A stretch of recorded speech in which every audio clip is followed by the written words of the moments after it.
শুনে নাও, পৃথিবীর মধ্যে মহামানব যারা আছে দুনিয়ার মধ্যে বিড়ালকে ভালোবেসেছে।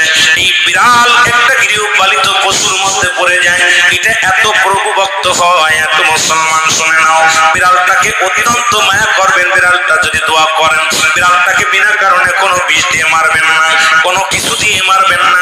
অমুসলমান শুনে নাও, বিড়ালটাকে যত্ন করবেন। বিড়াল যদি অভিশাপ করে, বিলাই যেটা বলা হয়, অভিশাপ করলে সঙ্গে সঙ্গে আমার আল্লাহ কবুল করে নেয়। বিড়ালের অভিশাপে মানুষ ফকির হয়ে যায়, বিড়ালের অভিশাপে মানুষগুলো ধ্বংস হয়ে যায়, বিড়ালের অভিশাপে দুনিয়ার সংসারের মধ্যে অশান্তি লেগে যায়।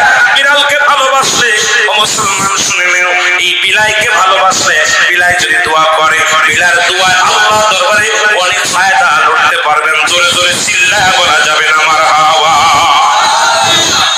এখনো নবী বিড়ালকে ভালোবাসলেন।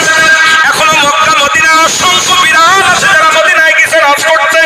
আমাদের সভাপতি সাহেব গেছে, অসংখ্য বিড়ালগুলো দেখবেন মদিনার মনোয়ারায়, রাসূলুল্লাহর রওজার আশেপাশে, কাবা শরীফের আশেপাশে অসংখ্য বিড়াল। ধরে বলেন ঠিক কিনা?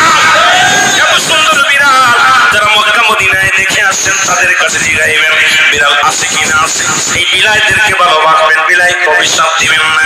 একবার এক মহিলা অমুসলমান রাসূলুল্লাহর কদমের মধ্যে একজন বিড়ালকে বিষপান করায় মেরে ফেললো।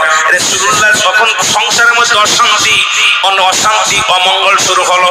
নবীর কদমে আসলেন, ইয়া রাসূলুল্লাহ, ইয়া হাবিবাল্লাহ, আমাদের অশান্তির কারণ কি?